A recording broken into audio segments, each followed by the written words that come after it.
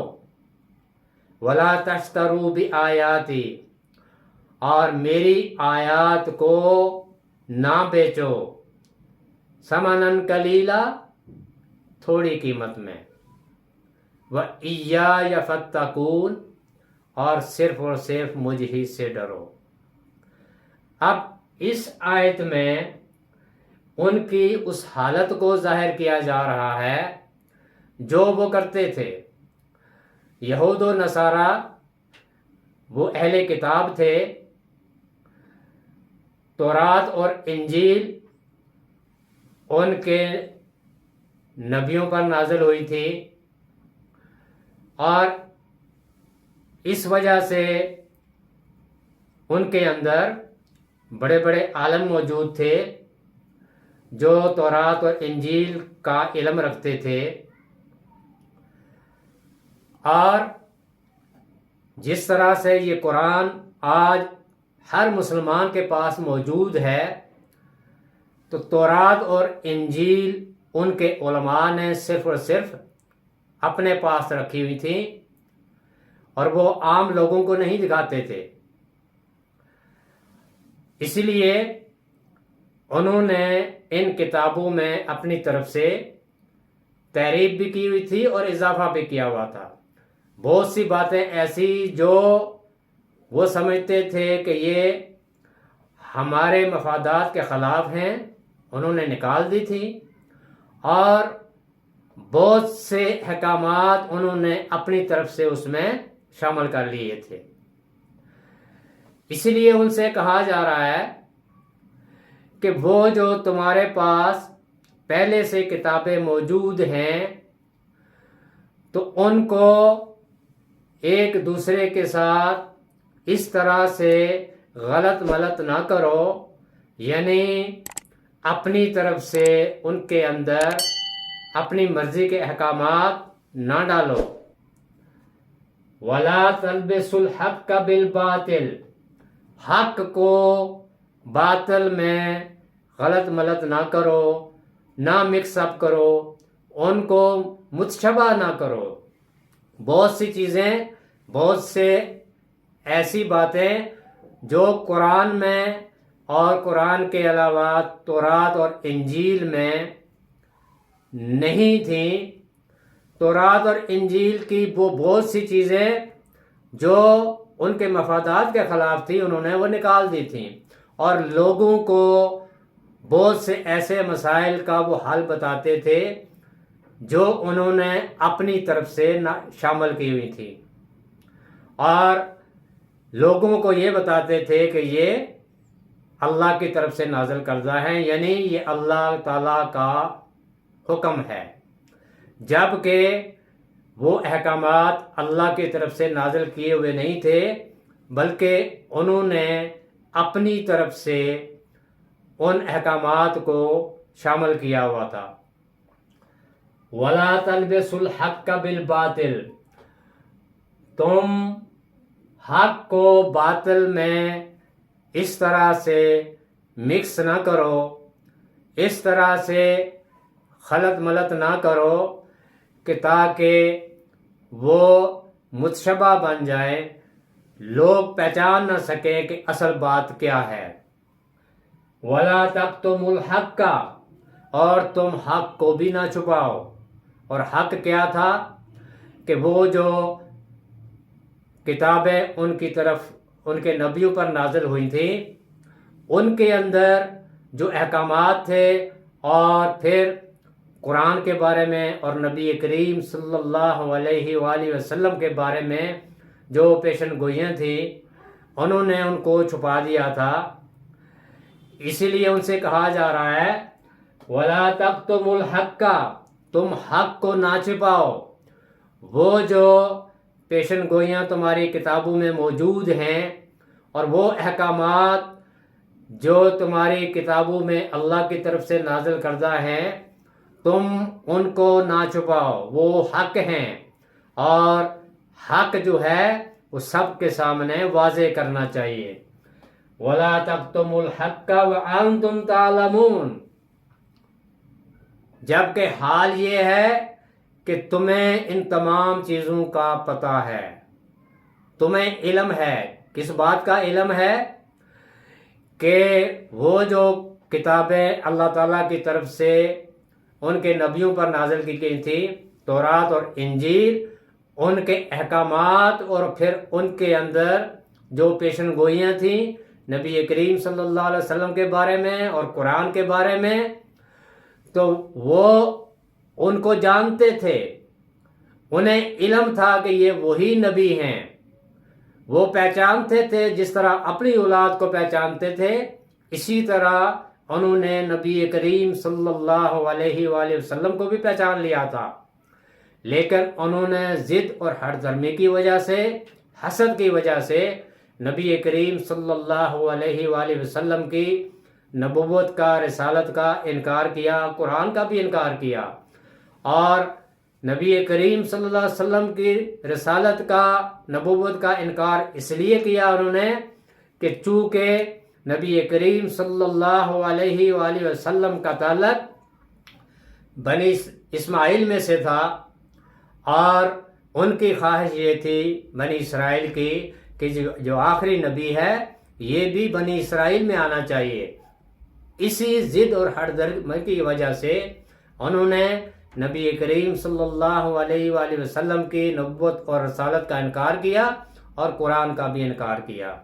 اس لیے انہیں یہ کہا جا رہا ہے وَأَنْتُمْ تَعْلَمُونَ، جبکہ تمہیں خوب علم ہے، تم جانتے ہو، تمہاری کتابوں میں یہ سب کچھ لکھا ہوا ہے، لیکن اس کے باوجود تم حق کو چھپا رہے ہو.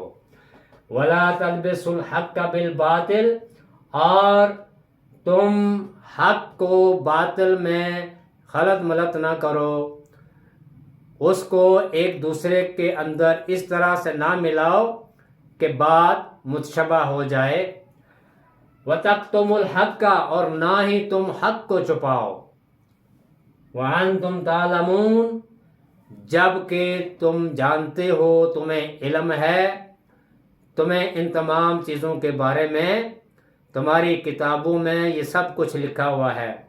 اللہ تعالیٰ مجھے بھی اور آپ کو بھی قرآن کے ان الفاظ کو سمجھ کر ان کے مطابق عمل کرنے اور دوسروں تک پہنچانے کی توفیق عطا فرمائے.